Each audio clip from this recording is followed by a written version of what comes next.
So my idea for space treaty, when we go and revisit it, like what I sort of picture is um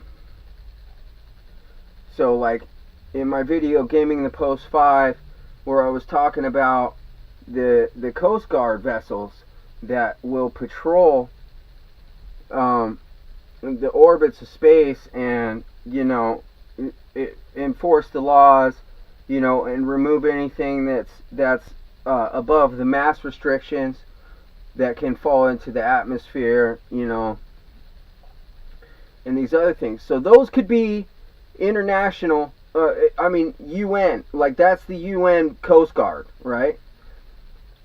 That patrols the Earth. Now, as for the resources, like, say, the gas that we're getting from Venus, that's whatever nation gets it. But he still has to obey the UN enforced restrictions. Like, so he's not going to be able to come and like, bring too much mass within proximity to the Earth. The same thing with the concrete production facilities on the moon.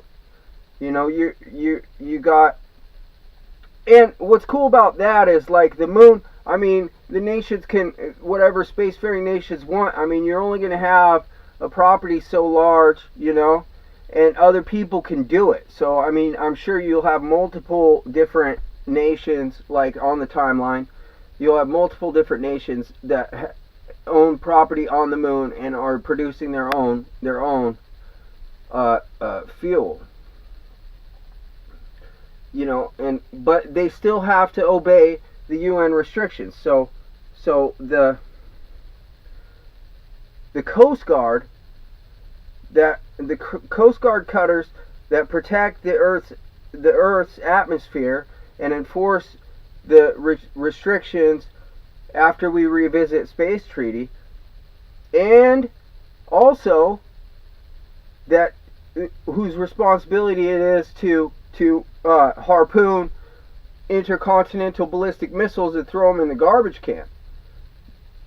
Now, those could be UN, right? But so here's the problem. Like, say for example, like, okay, so if we do a hole in the wind strategy on Venus, then we've only got 4 slots, right? So only 4 orcs can pump fuel from Venus forever. We do a suborbital flotilla because of the winds and stuff. Like, who knows how many, and it blows all around the planet. So who knows how many, like, slots you have there. So the thing is, like, what nation's gonna own the fuel production, right? What nation owns the fuel production, and, like, how many other nations can't?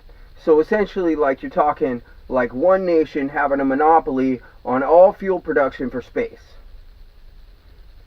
And so, you could do it from a corporate standpoint and say, well, no, it's a commercial business.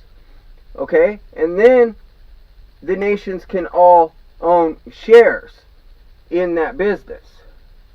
And the business operates at a profit, obviously, selling fuel to the nations. But so what I think we need to do is go back to, and do the initial funding in such a way. So the private funding shares, and their national shares, like international shares. So countries own the shares and not private individuals or whatever. I don't care. Whoever wants to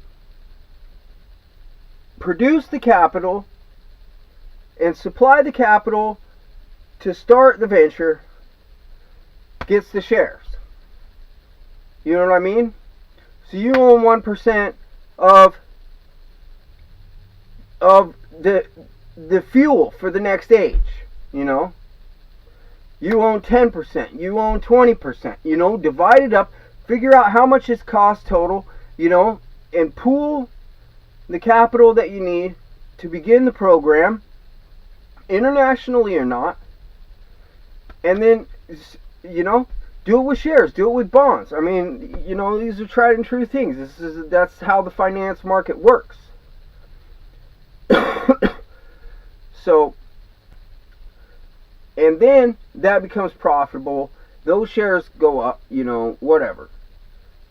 But it's about making money, and it's about gaining resources. Space law is about following space law, you know. So, I mean, eventually I see the UN as the one who operates a Coast Guard. But not just the UN. I mean, you know, you have to look at the timeline, and that's why I said we need to revisit space law.